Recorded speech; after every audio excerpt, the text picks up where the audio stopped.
காலியான கழுத்தோடவா காலியோட நானும் வருவேன். தாலி வந்தா வெளியில தாராளமா என்ன தருவேன். கையால செஞ்ச பட்டம் பாட்டி இரு கையால புடிப்பேன் உடும்பாடி.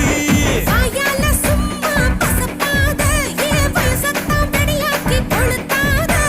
நான் தாண்டி வேலைக்காரன் உன்னை அலுங்காம ஆள போறேன். இப்போது முத்தம் தாரு இருடா பின்னாடி மொத்தம் தாரு. மதுரை ஜில்லா மச்சான் தாண்டி